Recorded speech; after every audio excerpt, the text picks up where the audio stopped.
everybody, no more sleeping in bed. No more backward thinking, time for thinking ahead. The world has changed so very much from what it used to be. There's so much hatred, war and poverty. Oh, with all the teachers, time to teach a new way. They're the ones who are coming up. What you have to say. They're the ones who's coming up, and the world is in their hands. When you teach the children, teach them the very best you can. Oh, forget all that. But just let it be. Na, na, na, na, na, na. Oh, forget all that. Gotta change it up, just you and me. Okay. Wanted to play that just to put us in the mood of how we want to change things and why we are here. Okay, Carrie. All right, sorry about that. Okay. All right. And as the song says, wake up everybody. Thank you for that lovely introduction. And welcome to our session today, Culturally Responsive Sustaining Education for Haitian Students. I'm Dr. Carolee Grant, Instructional Support and Resource Specialist at the Long Island RBERN. RBERN stands for Regional Bilingual Education Resource Network. And here in the Long Island RBERN, we support 125 Long Island school districts and 7 charter schools. And we provide free technical assistance, professional development, and one-on-one site consulting. At this point, I'll turn it over to Nicole Rosefort from the NYS Statewide Language RBERN. Thank you. Good afternoon, everyone. Bonjour tout le monde. Nous content nous. We're happy to see you here and to perhaps spend just about an hour and a half or so just to do some of the work that we all try to do every single day. Dr. Carolee Grant introduced herself from the Long Island RBERN, and I am Nicole Rosefort from the New York State Language RBERN, and we have with us today Dr. Georges Fouron, who is a distinguished professor at the State University of New York at Stony Brook, and also Yves Raymond, who's been with us quite a few times as a consultant, and he's been a bilingual educator for many, many years, and he's going to share some of his experience with us today. So we have a very short time, and we will be discussing so many things, within that short time. We'll more or less look at who our Haitian students are. We'll review why perhaps we must do this work, as New York State has asked us to do in CRSC. And we're going to try to really give you some information on Haiti so that you have a picture of Haiti and the Haitian students much more than what we usually hear on the news. Very basic. Yes, Haiti is the poorest country in the hemisphere and blah, blah. And that's about all, we ever hear. So we'd like to really give you a history of Haiti and why a lot of things are the way they are right now. And we'll speak a bit also about language and how, that is used in education and how that can be a resource to us in educating the students. And we'll share some of resources that may be helpful in helping our students and our families. Well, first of all, let's make sure that we know where Haiti is, right in the middle of the Caribbean Sea, between the Caribbean and the Atlantic Sea. And as you can see, it's very near to Jamaica, Cuba, and it shares this island with the Dominican Republic, and Puerto Rico is not too far away. And of course, you can see why perhaps so many migrate to primarily Florida, which is very nearby, right on the north there, and to a lot of the other Latin American countries, and some now are ending up in Mexico before they come to the US. Again, this island was the island of Hispaniola, and half is Haiti, and the other half, well, more than half, is the Dominican Republic. Our students come from very many different parts of Haiti. A lot of students sometimes we think come from the capital, Port-au-Prince, but not necessarily. A lot of them are coming from a lot of cities. Right now, it's extremely difficult for students to travel because, first of all, the United States Embassy is closed. So it's, they don't have access to be coming in the usual normal way that they would go to the embassy. So they are coming in different ways. The government does have a program where they're doing it online, some online, but that's only because of what they call the Biden Humanitarian Award, where they do that. But anybody else who does not have a visa to the US cannot come to the US. For instance, I know a family right now who lost their daughter and cannot come to that daughter's funeral because they cannot access the embassy to get a visa to come to that funeral. So that's not happening. So the only people practically are either those who already had a visa and can use it to travel, or those who are coming from that humanitarian award that is done through email. And then they take care of them when they get to the border here. And of course, we know from what you see in the news that they're coming in all sorts of other ways as well. A lot of the flights, people may come from Cap Haitien, from here, because there are too many gang activities that are happening around the Port-au-Prince area. So even someone who may have a visa, for instance, yes, somebody is living in Gonaive right here. They have a visa to come to the States, but they can't even make it because they can't travel from Gonaive to Port-au-Prince because of all the gang activities that are going on.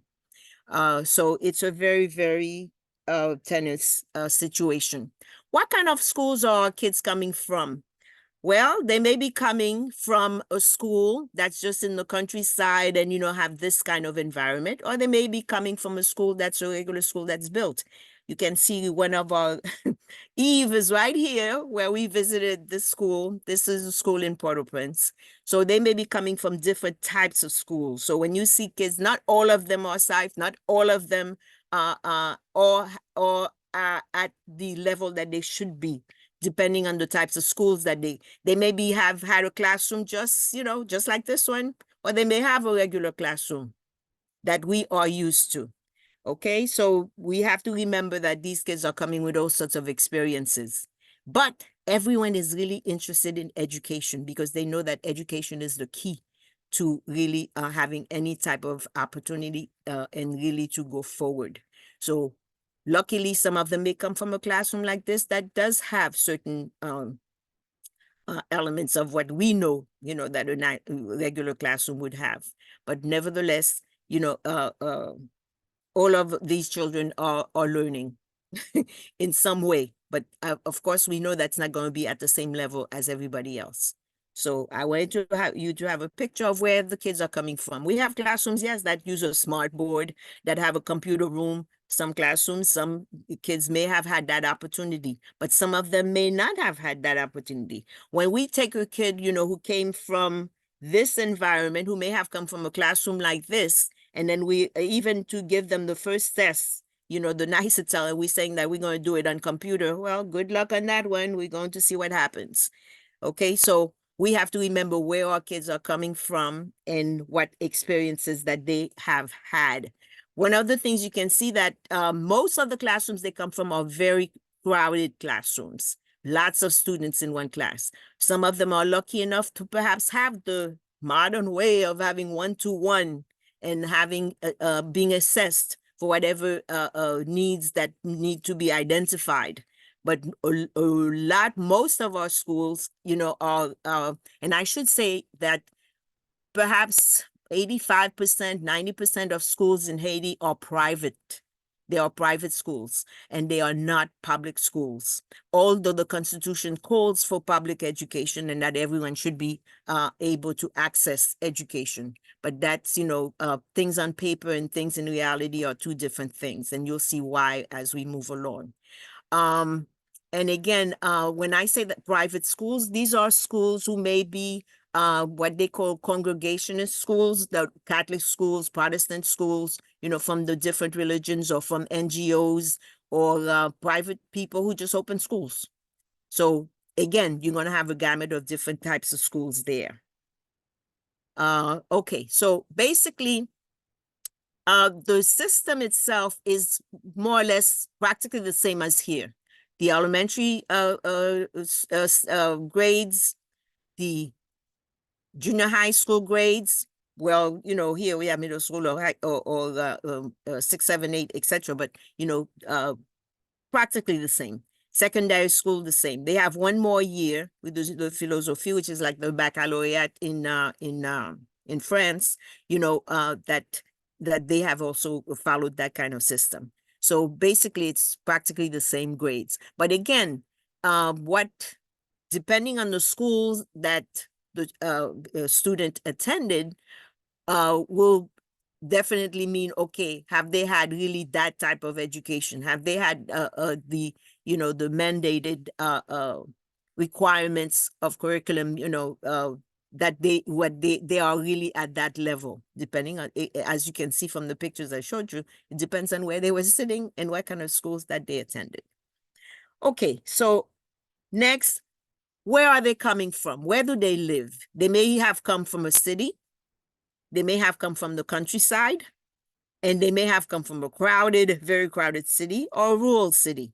So again, that is going to define the type of experience that student has. Absolutely. What kind of houses did they live in? What kind of experiences did they have? When they get to us, how much do they have to make up to really not assimilate, but at least to adapt to the environment that they're coming to? They may have come from rural houses, different type of rural houses. They may have come from the city, you know, where you have a gamut. You have cities that have the old colonial period, that you're going to have different types of houses that, you know, that these students have lived in. So a Haitian student is not, you know, there's no monolithic kind of aspect here. They're bringing all sorts of different experiences. They bring differences of school experiences. They bring differences of housing experiences. And then now, how did they come? And why did they come? Right now, today, they are living either with the results of the earthquake that happened in 2010, that is still not resolved as far as housing and just basic life of people.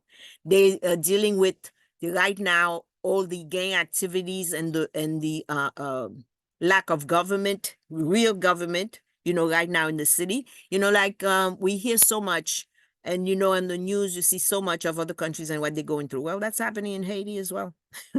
You know, just today, I learned how, in a school, you know, kids were running all over from gang activities that, you know, they were shooting, and kids just running from schools, etc. This is something that happens every single day.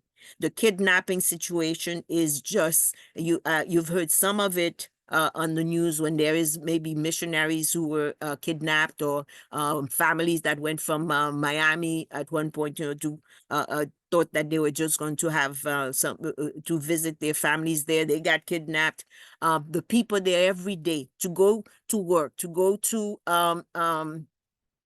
shopping for food or whatever, if they have the money to do that, it's still a problem, because they, you know, they fear of being kidnapped at any time. So, you know, all of that is going on. So why do we have so many Haitians, you know, leaving the country? Well, listen, anyone wants to go for the land of opportunity, right? So, you know, we want to make sure that our families can survive in some way. So yes, they leave their beautiful country and move into this foreign land, etc., and come. And what do they find? Well, what they find is another a question.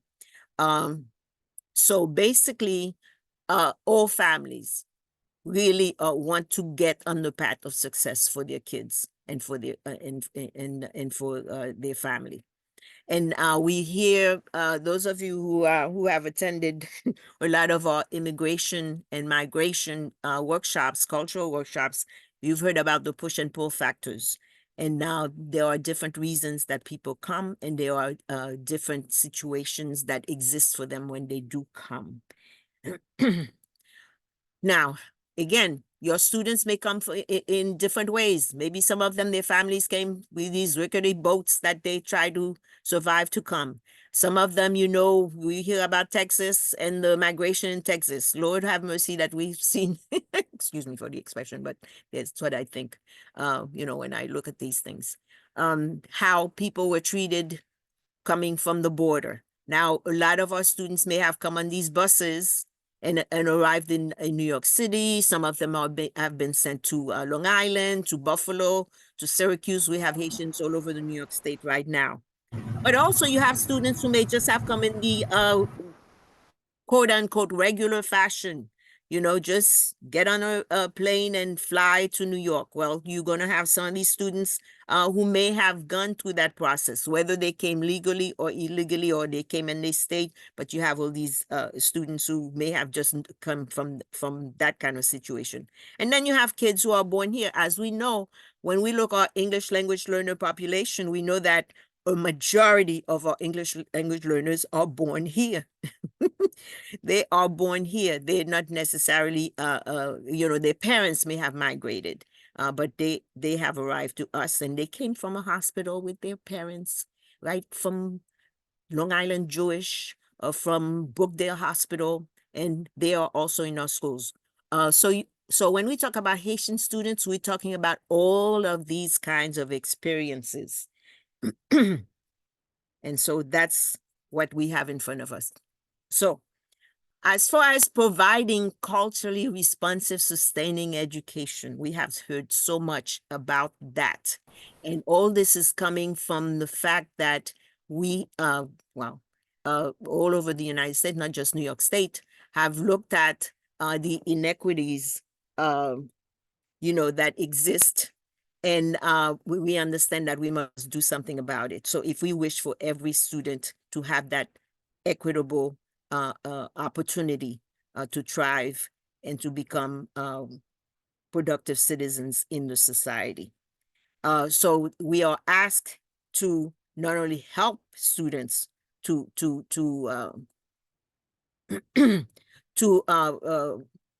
to help them in the sense of using their own knowledge and their own, you know, and to acknowledge their presence, but also we are supposedly responsible to assist them as well in the promotion of those cultures and languages, etc. So I want to just go through that simply to say that we do all of that not because of our benevolence, but we do it because it is our job, and it is something that is that we are asked to do by the Board of Regents, which governs the schools in New York State. And so, again, it's not just the CRSC, but it also comes from the ESSA plan of the New York State Education Department. And why this cultural, that they talk to us about the cultural responsive education framework? Well, it's really, as they say, to help us create the type of learning environment that is needed so that we can affirm the students' identities, okay? And basically contribute to their development as that, okay? So I don't know what you can perhaps, you know, drop us a line on the chat to say what perhaps, if that has affected you whatsoever with Haitian students, and what your concerns may be in regards to that. Now, the next thing is not, you know, that just to tell you that we're not going to be able to talk about all of the aspects of the framework and how it applies to Haitians. No, but we definitely can do those two, where if we are to really do the work, we must learn more about these kids' cultures and their communities. And when we talk about differentiation, well, differentiation includes that, yeah, we have to know all about all of our students, not just you know, majority of the kids that may be in our schools, but all of the kids that are in our schools. So I think definitely that's why a lot of you are here today, because we are trying to get together to see how we can best do this work and to learn more about that community. And again, as I said, it's a responsibility that we are given. And again, we've heard how the next thing that the Board of Regents has really put upon us is when we talk about DEI and how is that really being applied for Haitian students. So I think it's something that we really have to think about very clearly.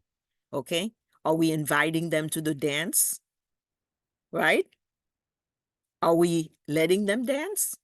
Are we letting them choose the music? How can we do that if we don't know anything much about them, but simply the very basic things? And in today's society where, we talk about fake news all the time, we don't even know what's really true and what's really false. I'll tell you, if you go and Google Haiti and Haiti history or whatever, I am astounded at some of the things that I read. I say, what? Where did they get that from? So we don't, it's very difficult to know what's really true, what's real. The other thing is, as far as when we talk about CR Part 154, that's another mandate that we have to provide equity and equal access for our students. Okay, are we providing equal access for Haitian students? Are we really implementing the CR Part 154 regulations for Haitian students? So, and then we have the Blueprint for Health Success. That's another mandate that we are asked to implement.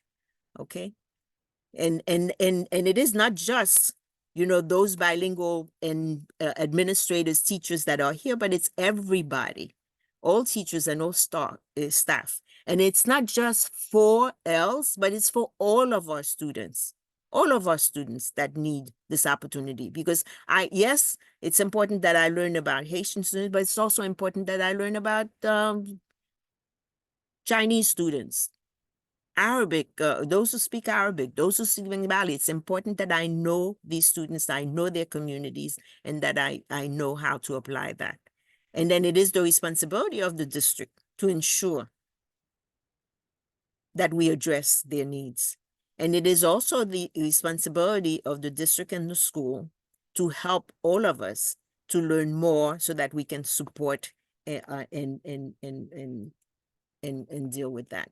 So I'm going to stop there because we're going to have Dr. Fouron now speak to us and give us really a good sense of what is Haitian history.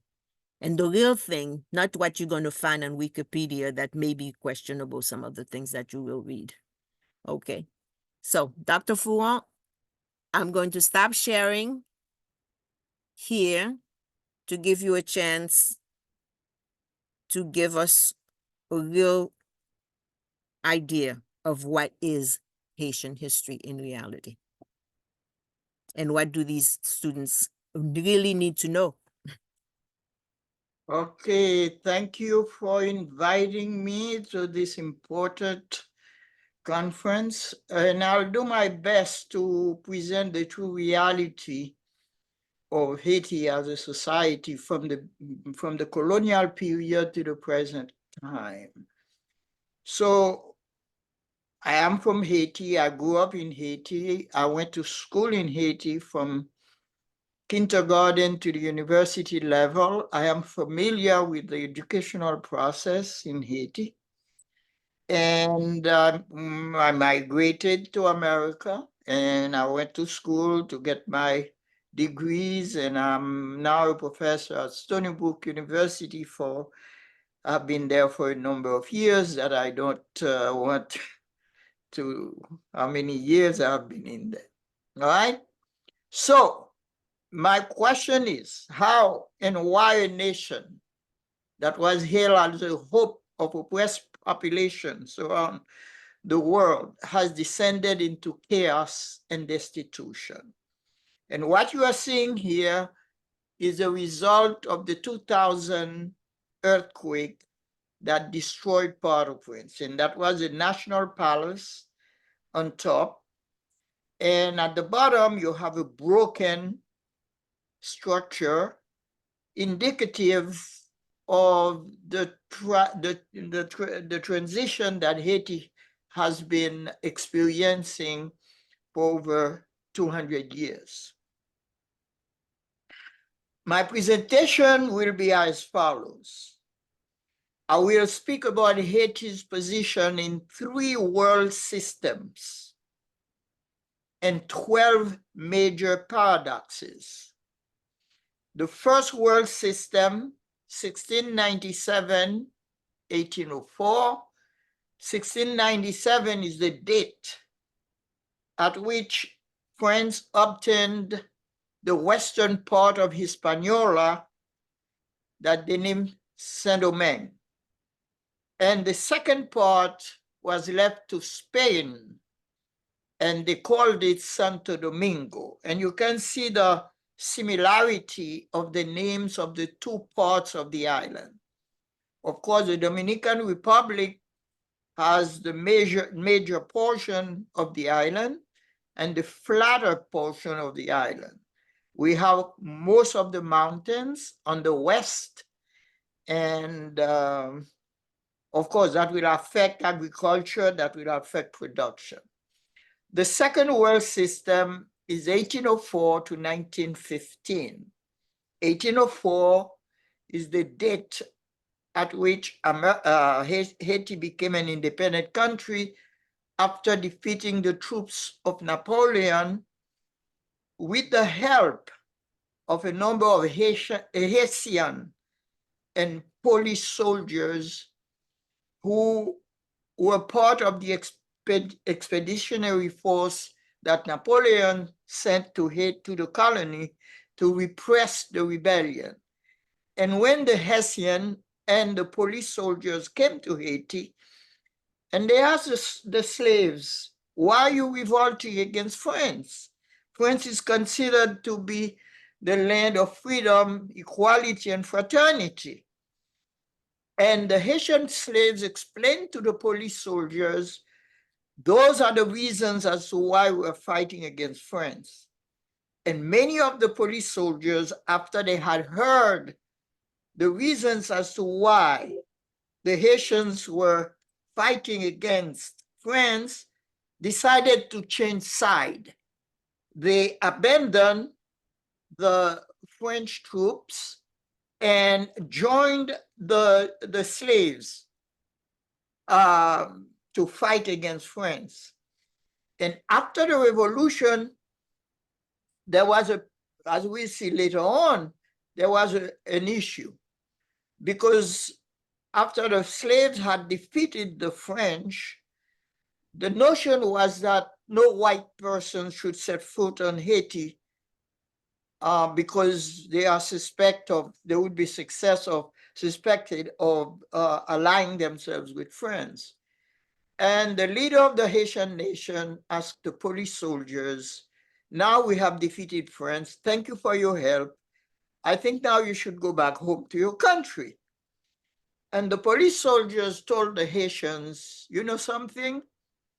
What you told me that you were experiencing under French control, we are experiencing the same thing in Europe, because we are the black people of Europe, quote unquote. And Dessalines told them, but there is a problem. And they asked, what is the problem? He said, to be Haitian means to be black. You're not black. And the police soldiers said to Dessalines, the leader of the nation, if that's what it takes for us to be part of you, then we'll declare ourselves black. And Dessalines said to them, okay, since you are black people, although you have white skin, we will accept you to be part of us.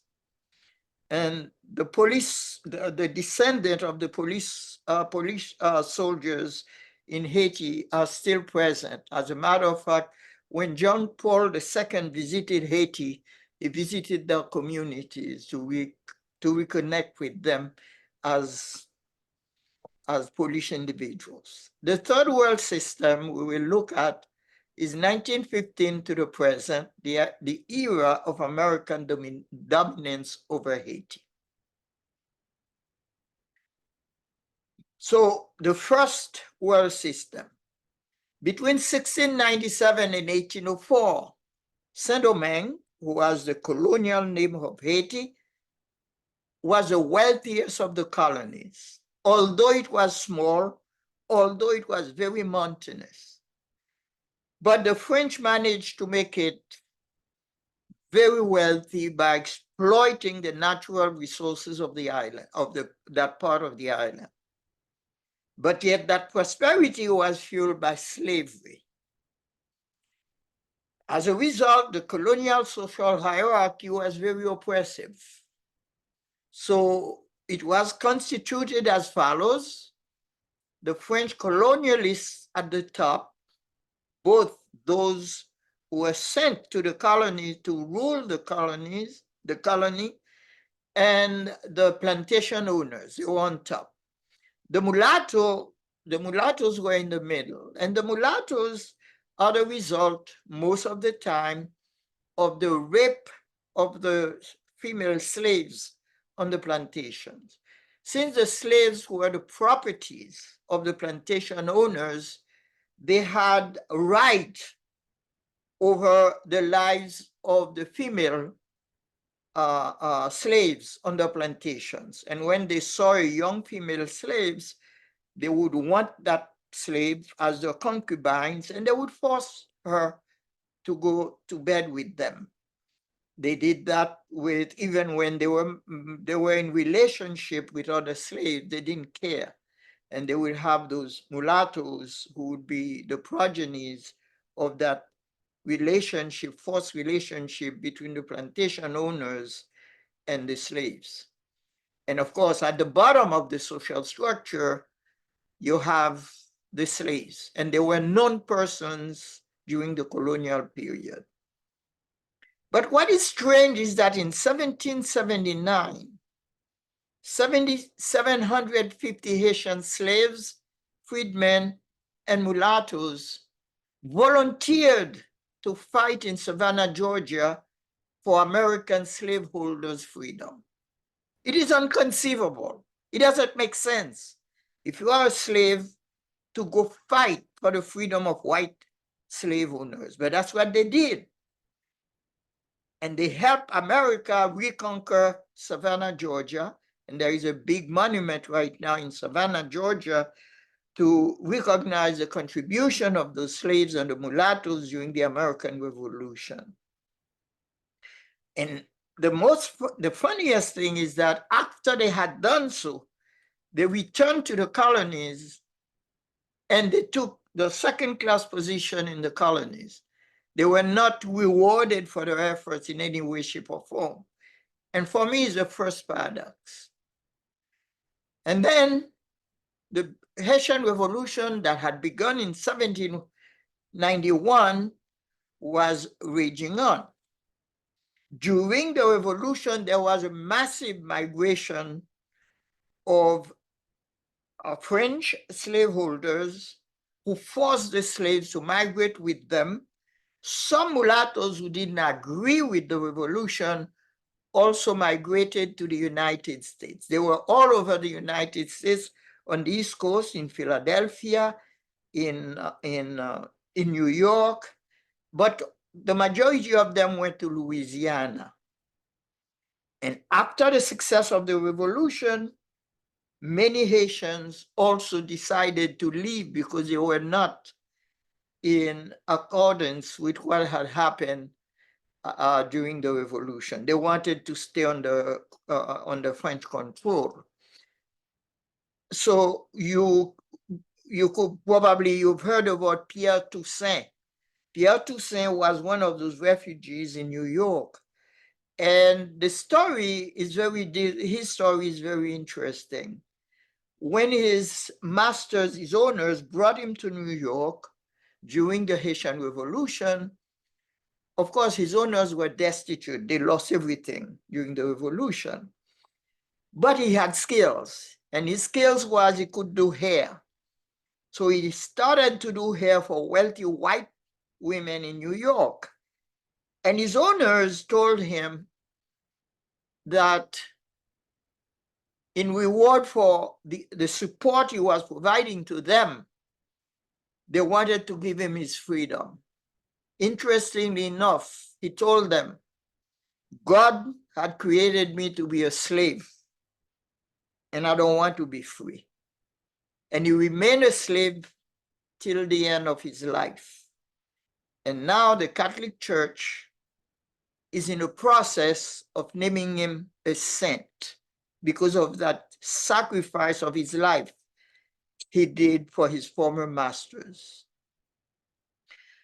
So, of course, when the Haitians came here after the Haitian Revolution to Louisiana, they participated in the 1812 invasion, British invasion of the United States. As you well know, they did burn the White House and they did cause a lot of havoc.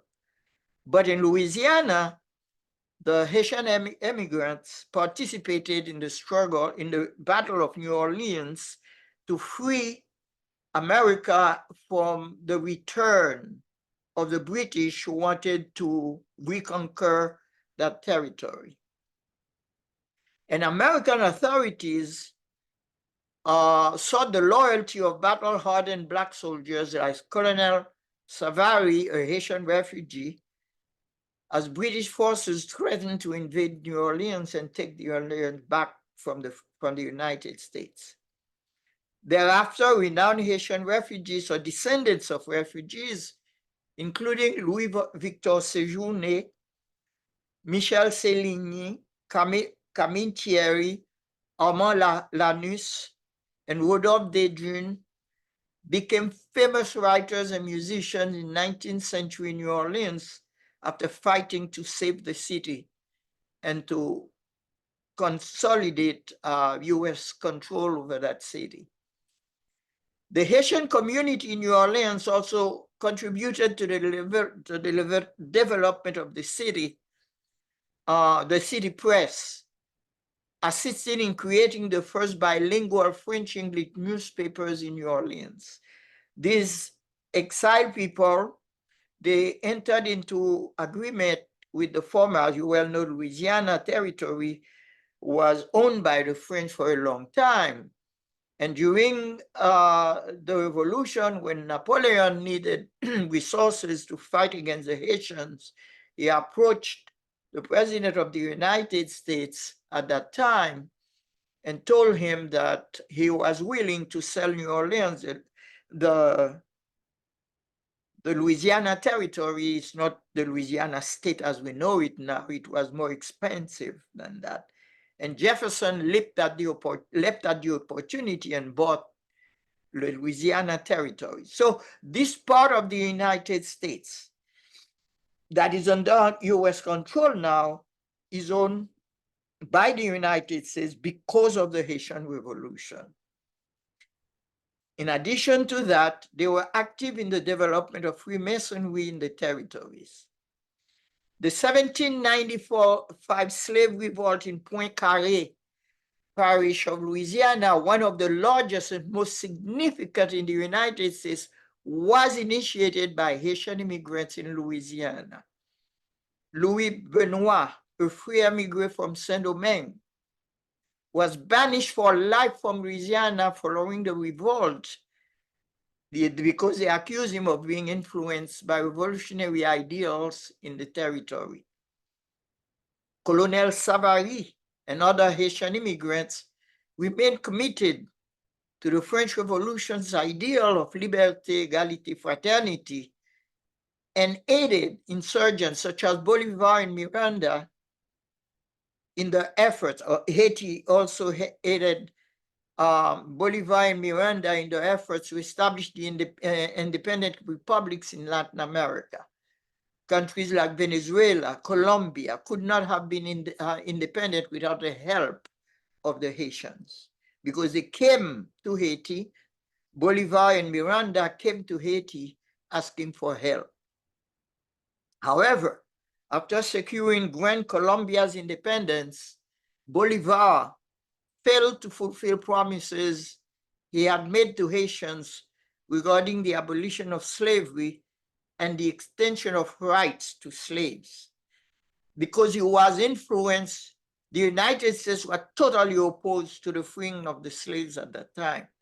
And they put pressure on him not to free the slaves. And because he wanted to be in good terms with the United States, slavery continued in South America after he had liberated these countries from Spanish control. Charles Delon, a refugee from Haiti, led the largest slave revolt in North American history during the German Coast Uprising in 1811 in the newly acquired Louisiana territories. That was the biggest slave revolt in American history. In November 1813, Colonel Savary offered to send 500 Haitian soldiers to support Mexican revolutionaries to free Mexico from the control of the Spaniards. After their efforts to establish a Mexican government in Texas failed, at that time Texas was part of Mexico, Savary and his friend returned to New Orleans. Within the year, he and other Haitian veterans rallied against the forces of the British Crown to fight against the British and in support of the American government. Gabriel Prosser, Denmark Vesey, Nat Turner were also influenced by the Haitian Revolution. All of these people led slave revolts in America. As a matter of fact, Nat Turner believed that once he started the revolt, the Haitian state would send soldiers to help them fight against the United States to free the slaves from the oppressive situation. Of course, it was impossible for Haiti to do that. General Andrew Jackson arrived in New Orleans in December 1814, and he immediately mustered 300 native-born Black veterans of the Spanish militia into the United States Army. To support that initiative, Colonel Savary raised the second Black unit of 250 made of Haitian refugee soldiers who had participated in the wars of independence of Haiti. Jackson recognized Savary's considerable influence and knew his reputation as a man of great courage. On Jackson's order, Savary became the first African-American soldier to achieve the rank of second major in the U.S. Army. In 1890, Randolph Dejun, a Creole New Orleans of Haitian descent, joined with other prominent rights advocates to challenge state-imposed segregation in the state. The legal battle culminated in the 1896 Plessy versus Ferguson Supreme Court decision that supported separate but equal. He lost the case. Plessy's paternal grandmother, Catherine Mathieu, was of Haitian origin. Though the nation's highest tribunal upheld the separate but equal doctrine, the decision included a powerful dissent that would be used to rescue the 14th and the 15th Amendment in later Supreme Court decisions. So the Haitians contributed to all these transformations during the early 19th and late 19th century. These descendants of Haitian immigrants would also play a key role in civil rights campaign of the 20th century. But what happened after Haiti became an independent in 1804, and is the second age of imperialism, the second world system we will look at. In 1804, when Haiti became an independent, it was isolated from the world community because you had slavery in all the islands of the Caribbean, in Southern America, in South America, and the Haitians dared to challenge slavery and the domination of white Europeans in the region to proclaim the first independent Black nation. So therefore, the leaders of the American society, of the American system, did not appreciate the efforts of the Haitian. Therefore, Haiti's economy was crippled as US President Jefferson imposed a total embargo on her trade and commerce between 1806 and 1808. Haiti could not sell any products to any country around the world. The only reason why Haiti survived between that period was through contraband. So there were some wealthy individuals in the United States who were willing to do trade with the Haitians because they wanted to profit from the plantation system as it existed at that time. And that's the only way Haiti managed to raise some revenues. But the US refused to recognize Haiti's independence, although they had quickly endorsed the independence of the new South American countries who had rebelled against Spain with the help of the Haitians. And it is incongruous when we look at this dichotomy. We helped them become independent, but yet the United States would not recognize us. The US also refused to place Haiti under the aegis of the Monroe Doctrine that was passed in that was stated in 1833. Of course, the Congress never ratified the Monroe Doctrine. When the European powers threatened Haiti's independence, because everybody wanted a piece of Haiti, because Saint-Domingue during the colonial period was such a wealthy establishment that they wanted a slice of Haiti. US leaders claimed that since Haiti was a colony in rebellion, France or any European power had the right to invade and conquer her. Conveniently, the Americans forgot that they had also rebelled against an oppressive colonial system and they had fought for their own independence. But it didn't matter because those were slaves who had revolted against an oppressive system. As a matter of fact, the Monroe Doctrine was written specifically with Haiti in mind. The US attitude towards newly independent Haiti left her vulnerable to reconquest by France or any other European power who wished to do so. Indeed, throughout the 19th century, Haiti's territorial waters were violated with impunity over 20 times by various countries, including the US, Spain, France, Great Britain, Germany, Sweden, and Norway. They came to Haiti and attacked the Haitians for no reason. Even Russia sought to conquer a part of Haiti, specifically the small island of Île-à-Vache on its southern flank, promising to recognize Haiti's independence in return. Of course, Haitians were very proud of their achievement and they refused to compromise their territorial integrity despite that offer, because that would have helped them to have Russia recognizing their independence. And they said no to Russia. Without international allies or protection, Haiti had to settle recurrent dubious claims brought against her by expatriates from these countries, further damaging its economy. These unfounded claims had long-lasting effects on the new country, causing financial devastation for many generations. European and American racists also used Haiti's political instability to vilify Haitians and Black people in general, saying that Black people could not govern themselves.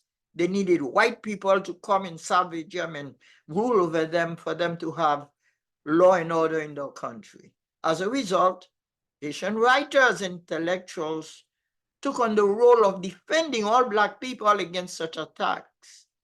For example, Comte Joseph Arthur de Gobineau, known for propagating racist theories, launched a vicious attack on Blacks in his 1855 book, De l'inégalité des races humaines, of the inequality of the races. Haitian anthropologist Antenor Fouron responded with his own book, De l'égalité des races, of the equality of the races, advocating for racial equality. However, Fouron's work was silenced by the European and American media, leading to limited awareness of its existence. Even today, most people don't know about Fouron's book, The Légalité des Races Humaines. It is an extraordinary book to respond to Gobineau's point for point about the inferiority of the Black race. As a result, Fouron's book is not widely included in the global literature against racism in the United States and Europe. Despite its isolation, Haiti gained a reputation as a symbol of freedom and liberty for oppressed nations around the world. It advocated for racial equality by rejecting the notion of race as a biological concept and by asserting that to be Haitians is to be Black, regardless of the phenotype of the individuals. And that's why the Polish soldiers who stayed in Haiti after the revolution were classified as Black people. The same thing will happen for over 200 years in South Africa when the Chinese of South Africa petitioned the South African Supreme Court to declare them Black. So the Chinese in South Africa are listed officially as Black people in South Africa for many reasons. To this day, Haitians call all foreigners white people, regardless of your phenotype. Haiti served as a haven for oppressed Blacks and indigenous people, enacting the first law of return in his 1805 constitution. The next country that will do that over 200 years later was Israel. And the Haitian leaders told Black and Native people throughout the continent, once you set foot on Haiti, you are a Haitian citizen. It was an extraordinary statement made by the Haitians to support Black enfranchisement and to rescue the Native people of the Americas. The nation provided moral and material support to Spanish colonies in South America and even to Greece during its independence struggle from the Ottoman Empire. Haiti sent 25 tons of coffee to the Greek freedom fighters, commodity that they would then sell to buy arms and ammunition to fight for their independence. Unfortunately, the cargo did not reach Greece. Historians said that some say that they perished on the high sea. Some said that the boat was captured by slavers and turned these people into slaves. But we don't have any evidence of what happened to the 25 tons of coffee and the soldiers that Haitian sent to Greece to support her independence from the Ottoman Empire. As a result, Haiti was the first country in the world to recognize Greece's independence in 1822. And to this day, the Greek government mentions this particular feat all the time to recognize what Haiti had done for them. Of course, Haiti also inspired slave revolts in Cuba, Curacao, the US, and other slave communities globally. Haiti also invaded and occupied the Dominican Republic from 1822 to 1844, contradicting its advocacy for freedom and liberty globally. Haitian leaders even attempted to eradicate Spanish culture and language in the Dominican Republic, closing the University of Santo Domingo, the first institution of higher learning in the Americas. It preceded Harvard, which was created in 1636, by around 96 or 98 years. Haiti imposed heavy taxes on the Dominicans to finance its own debts. The treatment of the Dominican Republic by Haiti mirrored Spain's treatment of Santo Domingo as a colony, if not worse. As a result, the Dominicans revolted against Haiti and they gained their independence from Haiti on February 27, 1854, and they celebrated their independence two days ago. For a country that had been campaigning for freedom and liberty around the world, that was the second paradox. After the success of the Haitian Revolution, Haiti adopted French as its official language, emulating French linguistically and culturally, although soon after independence, Dessalines had ordered the massacre of the island's French population, who had no opportunity to flee the colony during the upheavals. So there was a hatred of French people, but at the same time, Haiti embraced the language and the culture. And when they asked them, this is contradictory. And the Haitian answer was that the plantation owners were not really French, because if they were French, they would support liberty, equality, fraternity, and they would not oppress the blacks. So those French people that the Haitians massacred after the revolution deserve it because they didn't behave like true French people behave. Even though most Haitians were unable to read and understand French, the Haitian Declaration of Independence and the 1805 Constitution, the first constitution of Haiti, were written in French.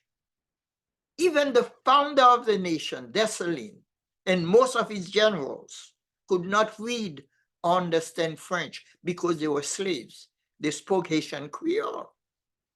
Yet French received preferential treatment, while Haitian Creole, the language of Haiti, the true language of Haiti, the language that 100% of the Haitians speak, was maligned to this day, even though less than 10% of the population could and can speak French right now. Only 10%. And this is very generous when we say that. Laws and important decisions in Haiti were and continue to be written in French, a language understood by only a small fraction of the population. Even the official journal of Haiti, Le Moniteur, where the laws and important government decisions are published, has always been written in French to this day. There is no Creole in the Moniteur. So therefore the population cannot understand the laws the government are passing that they are under obligation to respect and apply. After independence, the Haitian elite embraced the same corrupt, brutal, and Isurian system that prevailed during the colonial period. That is the third paradox. Her internal socio-political situation unraveled as the Haitian state took control of all plantations and the estate of the former colonies after declaring its independence from France. The issues were then, how should the state distribute that enormous wealth?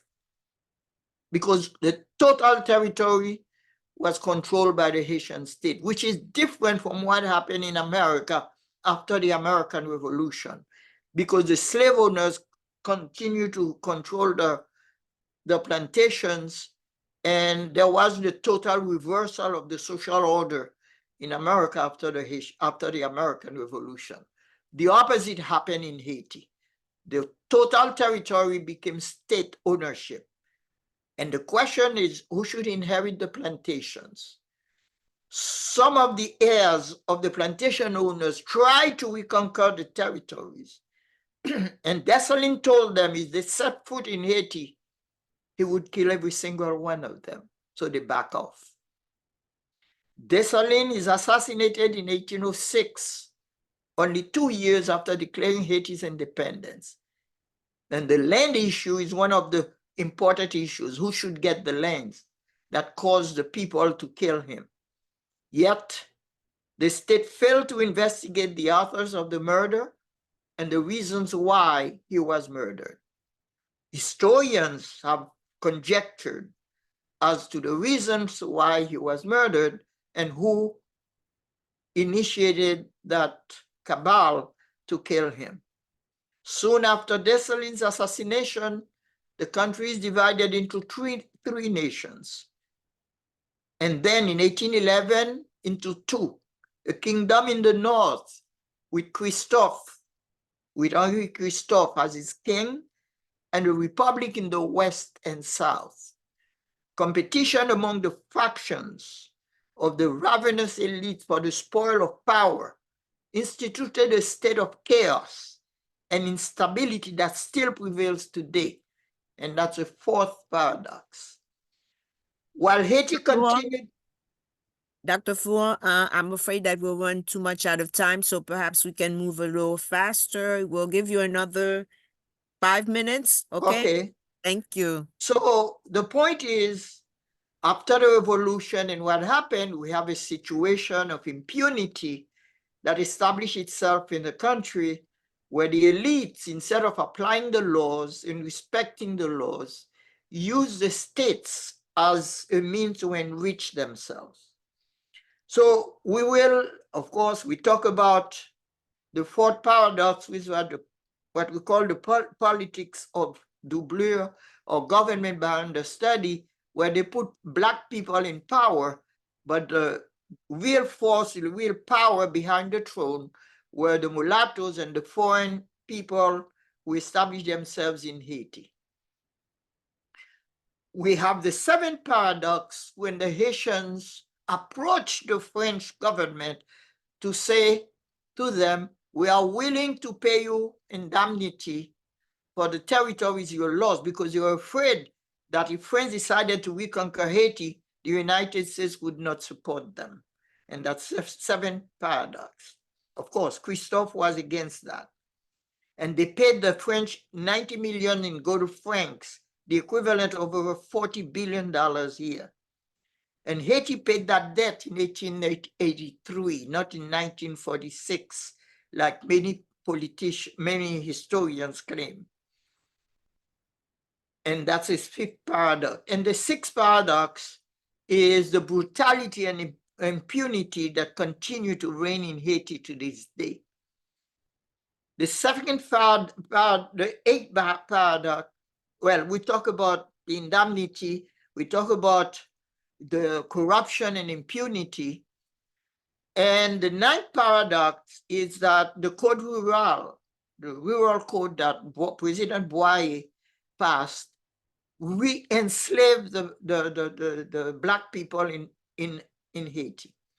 And there was a trial to convict those people who mismanaged the money to pay France in reparations, and in 1804. But strangely enough, 3 of the people were convicted of fraud: Cincinnatus-le-Comte, Tancred Auguste, and Villebrun-Guillaume Sam became president of the country, not through elections, but with coup d'etat. I want to go to the question of immigration, the actual situation of immigration. As the Vietnam War raged, well, after World War II, when the colonies of in Africa decided to become independent, then the United Nations initiated a movement to get them their independence. But they had a problem, because the white people left without even enough cadre to take care of the countries at that time. So the UN approached Haiti, and Duvalier in particular, and told them, you have a lot of very well-educated people. We can hire them to go to French-speaking Africa to help the Africans. And Duvalier, who did not want these people to stay in Haiti because they are a threat to his domination and control, agreed with the UN. That's a beginning of migration from Haiti. And as these people left, many people felt that, well, if these educated people left, those people who had jobs, why are we staying here? And they decided to leave. But also during the Vietnam War, The United States faced a labor shortage. They went to Haiti and recruited Haitian blue-collar workers, inviting them to come to the United States. Subsequently, those who could not get visas took to the streets, and we saw the pictures as both people. And they have been coming since then to the United States without passport. I want to reach another point. The point I want to make is that after the 7.0 earthquake that destroyed Port-au-Prince and the surrounding areas, the president of Brazil and Chile went to Haiti to encourage the victims of the disaster to move to their countries as they face labor shortages in their own country. This initiative will fuel the migration fever, and it generated more migration from Haiti. After the assassination of Haitian President Jovenel Moïse on July 7, 2021, and the subsequent proliferation of gang activities in the country, more Haitians have been trying to migrate out of Haiti to the United States. But also those Haitians who went to Brazil and Chile, they faced xenophobia, racism, and unemployment. They too decided to re-migrate to the United States. And many of them walked from South America to the US southern border to enter the United States. On January 5, 2023, the Biden administration announced its intent to provide safe and orderly pathways to the United States for up to 30,000 nationals of Cuba, Haiti, Nicaragua, and Venezuela. The new program is formally known as the Process for Cubans, Haitians, Nicaraguans, and Venezuelans, to allow potential immigrants from these four countries to come legally to the United States under humanitarian parole. Despite claims from Haiti living abroad and in the diaspora that they have the solutions for Haiti regeneration, there are significant disconnect within the Haitian transnational space. Many Haitians of the diaspora are even campaigning for Haiti to renounce her sovereignty, to place herself under the benevolence of either Canada, the UN, and the United States. And the question is, what does the future hold for Haiti? And we ask the question, is the Haitian diaspora her salvation? Can the sedentary population, those who are in Haiti, through a grassroots movement, can they bring transformative changes in Haiti? Will the UN, the US, or Canada, or some other international entity put Haiti under guardianship, like some sectors of the Haitian diaspora advocating? Thank you. Thank you, Dr. Fouron. Okay, you can stop sharing, and we will have a brief presentation from Yves Raymond. Yves, can you unmute yourself, please?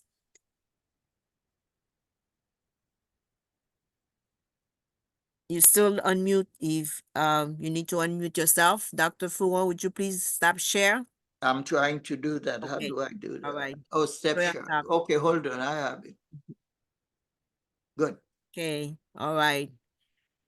Okay. All right. We're gonna have Yves Raymond more or less give us an idea of how we can, what we need to know and how we can really approach teaching our students as far as the languages that they bring into our classrooms. And as I said, depending on the schools that they come from, the level of language is going to be quite different. Yves, can you share your PowerPoint? Good afternoon, everybody. Let me try to share. Let's see.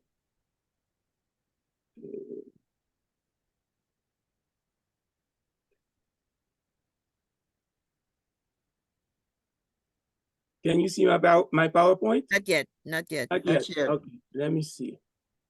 Okay, share screen. I have to go, let's see.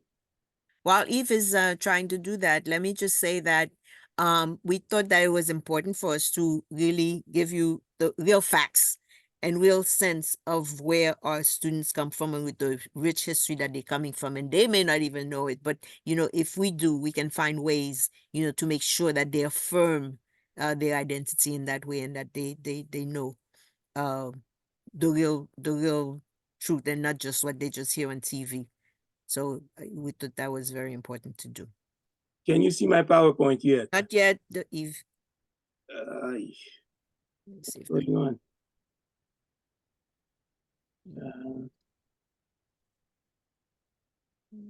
I can exit here.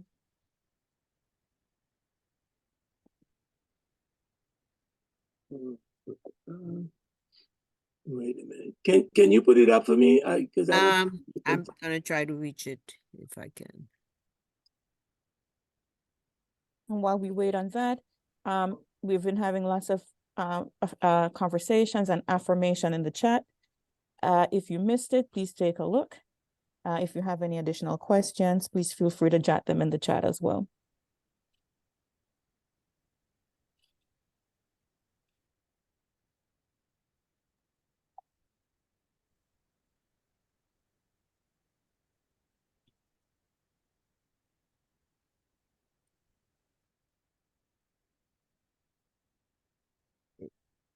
Okay, it's not sharing. Let's see. Desktop one. Carrie, he has host privileges, right? Let's see. Okay, let me try again. Yes, we can see it now. I can see your, Oh, you see your see it? screen. Okay. Yeah, we can see it now. Can you see it? There it is, yes. Okay. All right. Let me go to slideshow. Yes. Oh, right. And Okay. then back to All right. from My beginning. presentation is, the title of my presentation is a contrastive analysis of English and Haitian Creole. If we're gonna have to try to do that in the next 12 minutes, so it's gonna be, you know, we're gonna have to rush through that, okay? Okay, we'll try. All right. All right. First, let's start with the sounds of English and Haitian Creole. Here we're talking about orthography and phonology. There are approximately 44 sounds, what we call phonemes, in English, depending on accent and articulation. There are approximately 32 sounds in Haitian Creole, depending on accent and articulation.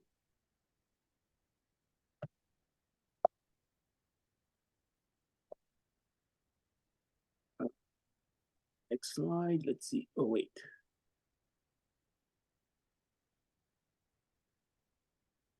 Okay, both languages use the Roman alphabet to represent sounds. We use graphemes to represent sounds in both languages. A grapheme is the written representation of one sound. A grapheme can be a letter or cluster of letters. Some graphemes are made up of one letter, like D in dog. Some graphemes are made up of two letters, like CH in cheese. Some graphemes are made up of three letters, like DGE in edge. Haitian Creole also has one letter, two letter, and three letter graphemes, such as O, on, Haitian Creole uses a phonological writing system. That is, each sound can only be represented by one and only one grapheme. So if you take the word circle in English, which the word for circle in English is sec, you'll notice that in circle, you have the C representing, the first C representing an S sound, and the second C representing a K sound.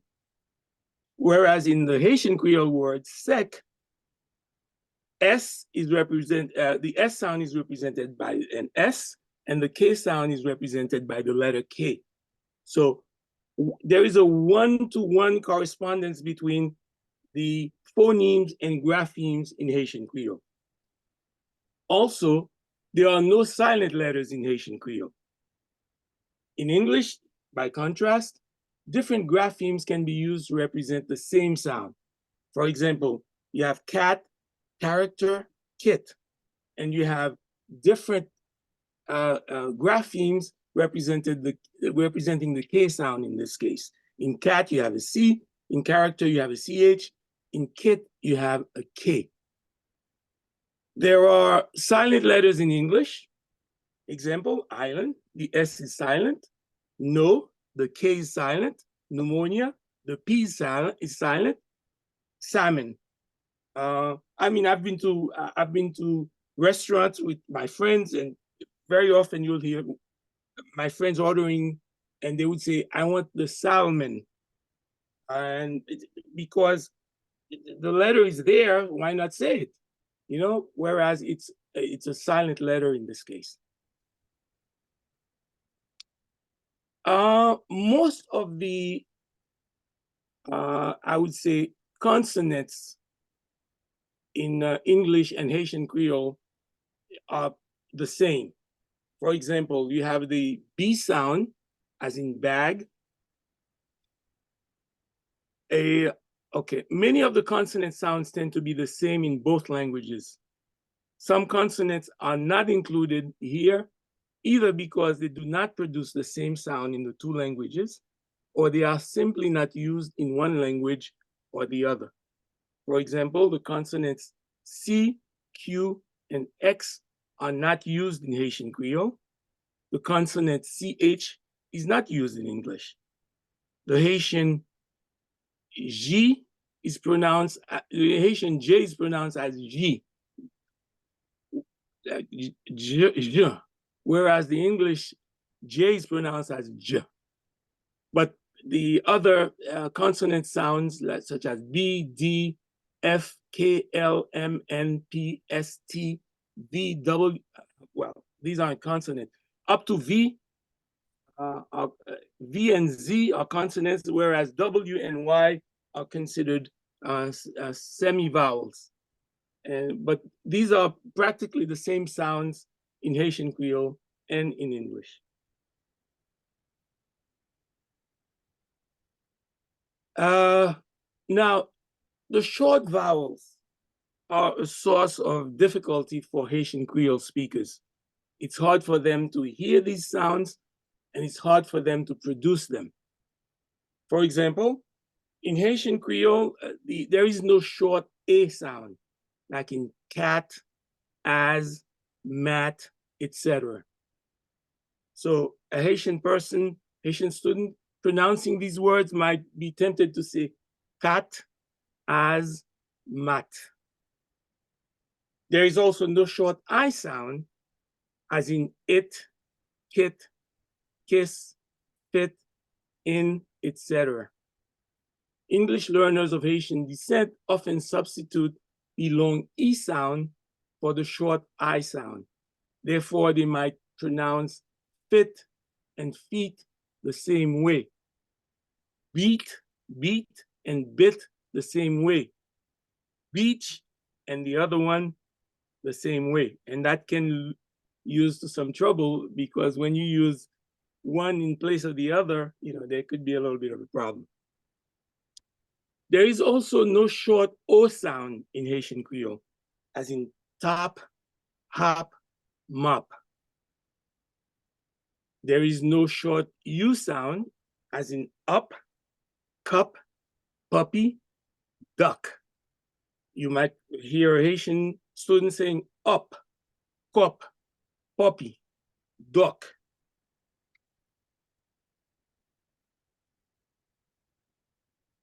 The vowel sound found in words such as book, cook, took, shook is often mistaken for the vowel sound found in words such as shoe, to, school, tool by Haitian Creole speakers. The first set of words is often pronounced as though it contains the vowel sound found in the second set of words. So you might hear something like book, cook, took, shook, when a Haitian person is presented with these words, a Haitian student. There are sounds that exist in Haitian Creole that do not exist in English. Un, on, are nasal vowels in Haitian Creole.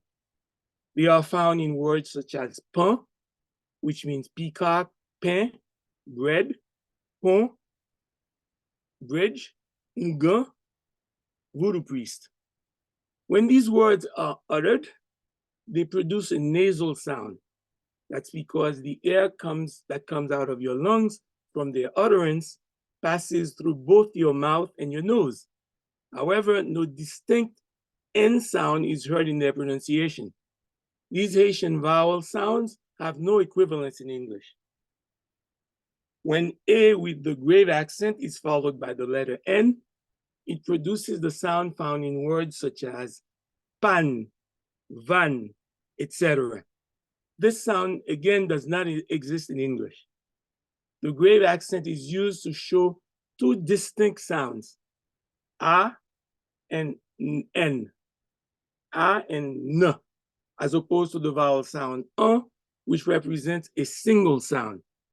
Therefore, in the word pan, you can hear three distinct sounds, P, A, and N. In the word pan, you can hear two sounds, P and un. Next, the semivowel Y represents the sound found in words in Creole words such as nuit, which means night, cuite, which means cook, l'huile, which means oil, etc. This sound does not exist in English.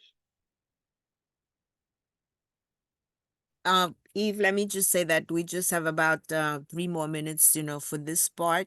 So perhaps you can concentrate on the most important and perhaps fewer examples. Okay. And then we probably will have to do this presentation again, but at least let's try to give some general. All right. The English R is different from the Haitian Creole R. Let me simply give you pronounce the word. In English, you would say rat, whereas in Creole, you would say rat. So you see in Creole, this R sound is coming from your throat. Okay, I'm going to go to the next slide. This is a big one. The TH sound, such as found in English words such as the, that, theology, with, math, does not exist in Haitian Creole. Haitian students will often use a D sound, a T, or an F sound in place of the TH sound. I'm going to skip this one. Let's go a little bit into morphology. Both languages use suffixation to change parts of speech or meaning of words. For example, work, you add ER, worker, to make it a noun. In Creole, you have travail, and you add the e, travailler, to make it a noun. Both languages use prefixes to change parts of speech or meaning of words, in impossible, and in impossible. Okay, I'm going to go to the next slide. Haitian Creole verbs endings are not changed for person, number, tense, or mood.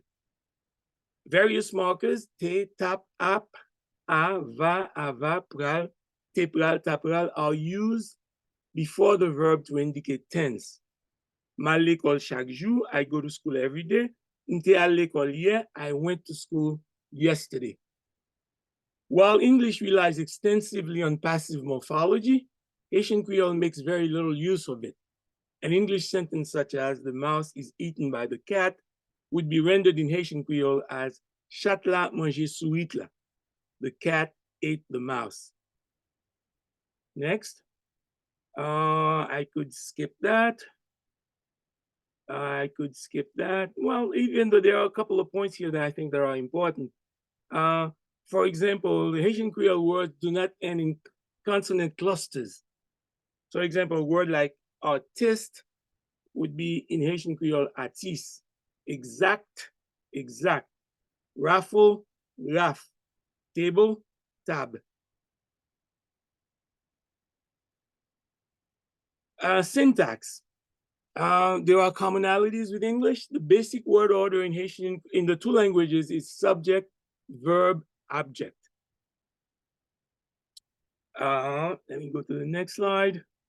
Adjectives in Haitian Creole tend to be post-nominal, meaning they come after the noun, except for the cardinal numbers and the following adjectives. Ti, gros, bel, bon, mauvais, vieux, grand. Example, yon moun honnête, an honest person. Okay? Haitian Creole does not use an auxiliary for negation. The word pas is simply placed in front of the verb. Example, mwen pa konen réponse lan. I do not know the answer. I'm going to skip that. Skip that. Okay. English uses the copular verb to be as a connecting word to join a subject and a predicate. Haitian Creole has three different forms of the copula. The zero form or absence of the copula, se and ye. The copula does not appear in sentences where the complement is expressed by adjectives or expressions of place of time or time. For example, the drawing is beautiful. Dessin en belle. There is an absence of the copula there. Se is used when the complement is expressed by a noun phrase. Mary is a journalist. Marie, c'est un journaliste. Ye generally appears in clause final position. It is used in questions such as, Comment ye? How are you? Even perhaps we'll stop there for the time being. Okay. And I see that we're definitely gonna have to do a thorough presentation, and we'll schedule that. And Yes. the important thing is that we wanted you to see that with all these differences, especially today that you know, we are asked to teach phonics, and that's the way everybody's going to become literate. What that really means to a speaker of another language, especially Creole, when things are just so different. And you may be asking students things that they can't necessarily can relate to, and it's going to take you twice as much time to do that literacy. So that you know, we wanted to make that point. Steve, Eve, if you could stop sharing for a minute, I just wanted to post. You know, we want to give you as many resources as possible that can help you, and that included not only history, language, but also those folks that perhaps can be of help to you. Yes. That we wanted to share. Let me see if I can just pull that up quickly. Okay. And while Nicole is pulling that up, and once you're done, I'll stop talking. But we're sending everything to you that we have. Let's see, not moving for me. Yes. Okay. For instance, you know, you have here organizations, and we'll send you those that information. Organizations that some people were asking about. For instance, having a booklet of phrases. You can find that on Espace Creole's site. It's posted, something that we had worked on. You know, just basic information. Some people may be concerned about getting books that are more culturally relevant. You can check with Educavision or Université Caraïbes site. I know in this time of SCL, you know, you may need sometimes to speak to someone to see how you can get that help, you know, for those parents. We have Hope, we have HCC and Flamboyant, who do, you know, quite well in getting you, you know, the correct information. And of course, a lot of what we spoke about CSC, CRSC, and what we need to do, a lot of information on the New York State Ed website, our RBERN websites, the glossaries we encourage you to use, you know, to make sure that the students can access, you know, that support that are all posted in various languages on our site. So, you know, we thank you for attending today, and certainly we'll get through the chat and answer some of the concerns or questions that you may have or comments that you have. And we will follow up and answer those to you. So we're going to put the presenters, well, I shouldn't do that. Well, you know, on behalf of the people who are posting in the chat that they need a follow-up, and they need a follow-up, and they need a follow-up, I'm just going to reiterate that they're saying we need a follow-up. So hopefully we can either work together, or Nicole could arrange it and then she'll share it with us, just like we did today with both sessions. Absolutely. But go ahead, over to you, Ms. Rosefort, regarding the questions in the chat. Yes, absolutely. Since our time is up, but we will definitely go through the chat and make sure that we answer all of your questions as possible. And you can always email Carrie Lee or myself, you know, so we can follow up with you. We are there as RBERN to support your schools and your districts. And definitely, you know, do email us and we Yeah. can follow up with you. Yeah. And I mean, if anybody wants, I could stay on for a little bit. I know people may have to go. I see a question in the chat regarding translations of state exams in French. That's based on the top 10, the top languages of New York State. You know, as you know, things are super expensive, and the languages shift over the years in terms of what's, you know, the top numbers. Is it the top 10 or the top 5 What languages? happened with translations Yeah. of exams is that in the last few years, the state has cut some of the translations that they used to do. Again, as Carrie said, really because of money mostly. And so not all of the exams are available now in all of the languages that they used to do. However, your test coordinator certainly has that information of what tests are available at specific times in the other languages. And we are mandated by CR Part 154 to make sure that those languages that are not translated, that we contract with translators, interpreters to sit with those kids when the you know, when they're taking the test. And we encourage you not to just do that on that day, because, you know, like just as us, if we're going to take a test, we need to prepare ahead of time. So we need to find ways to use our Title III monies or whatever we may use to get people to come and provide that support, so that on the day of the test, the kids are familiar with that. So we can even talk about more about that in other PDs as well. And I will also, I'm going to blow Nicole B. Rosfort's trumpet. I want to commend you publicly and personally for your years of dedication in the New York State region, prior to when RBERNs were BTECs, Bilingual Education Technical Centers. You know, held down, you led the Haitian BTEC, and you didn't do it just for Haitian students. You did it for students in the entire Caribbean, including where I'm from, which is Jamaica. So I want to thank you from the bottom of my heart for doing the work for all these years and for continuing to do the work. And we appreciate you. Well, thank you, and thank you, all of you who still stay in the trenches. It is not easy. We know that it's not easy. It's even more challenging, more than ever. The struggle continues. Thank you. Wonderful session. Did you get on right away? Thank you, everyone. We'll be in touch. And please email us. Have a wonderful evening. Bye-bye, and thank you. Okay. Bye-bye. Okay, bye-bye. Nicole, I second that, what Dr. Carrie Lee said. Well deserved. Thank you. Take care. Take care. Thank you so much. Thank you. Take care, everybody. Thank you.